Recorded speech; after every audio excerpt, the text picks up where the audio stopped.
Good evening mga bossing.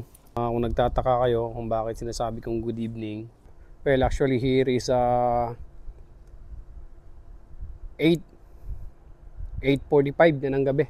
And kung makikita nyo, ayan, maliwanag pa. Ganito yung alas 8 sa Australia. Advance kami dito ng almost 3 hours ata from dyan sa Pinas. Pero ito, summer ho kasi rito, kaya medyo matagal daw dumilim. Yun ang sabi sa atin ng mga colleagues natin dito. Pero hindi naman lahat pare-parehas. Pero may mga konting pagkakaiba. Like sa Sydney or sa Perth, kung saang part ng Australia. Para dun sa mga kapwa ko glazers and dun sa mga bossing natin na nagtatanong kung ano ba yung status natin dito sa Australia, kung meron ba tayong libreng sasakyan or kailangan po bang bumili. Well, iba-ibang policy ang company, depende sa company na mapapasukan mo. Pero sa akin, so far nabigyan tayo ng opportunity na mabigyan ng sariling service natin. Hindi na natin kailangan bumili kasi mahirap pag bibili ka pa, need pa ng approval ng bangko. And then, syempre, babayaran mo yung mga insurance. And, syempre, maintenance. So far naman, nagkaroon tayo ng free na sasakyan dito sa aking napasukan na company. Well, iba-iba naman. Depende siguro sa company na mapapasukan mo. Sa mga kapwa ko glazers dyan. Hindi ko alam kung ano yung sa kanila. Pero sa akin, eto kung may pansin yan sa likod ko. Yan. Yan yung service ko.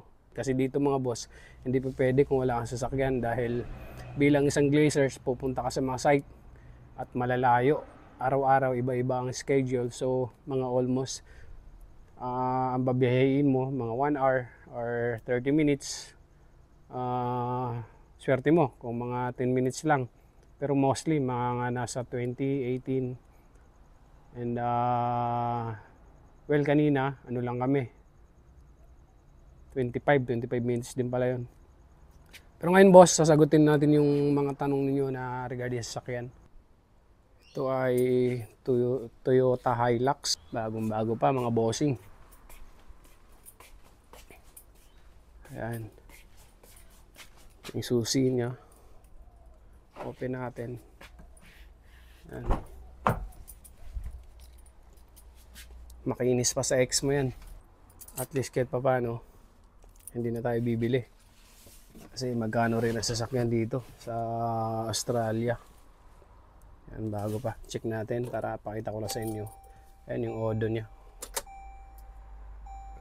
261 kilometers pa lang.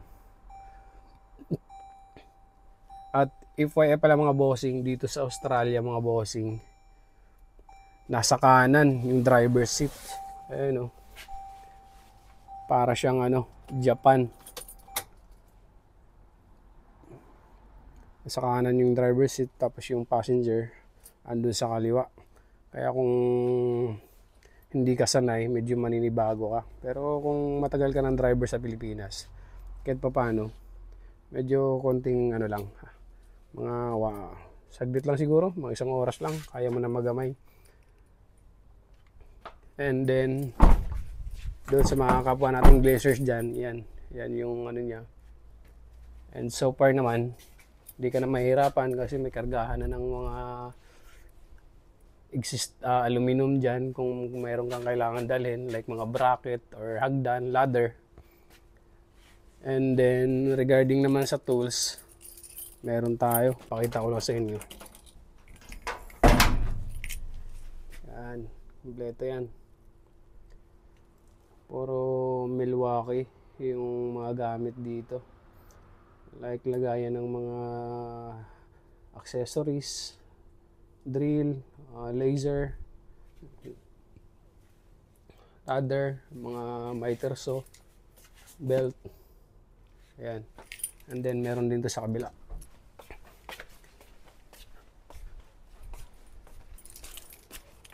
Ito naman yung kabila niya. Bilaan siya nabubuksan.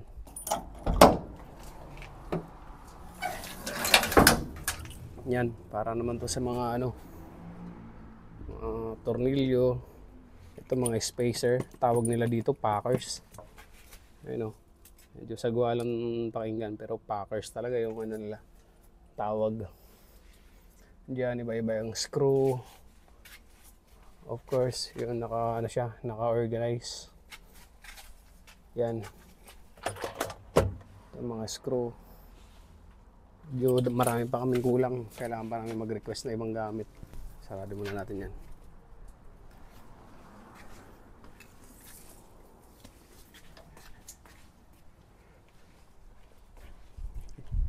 Yan, bagong-bago pa yan. Dito ako sa South Australia. Sakop to ng ano. Sakop kami ng South Australia, which is Adelaide, Australia.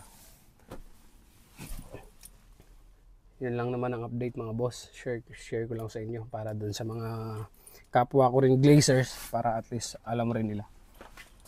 Thank you so much.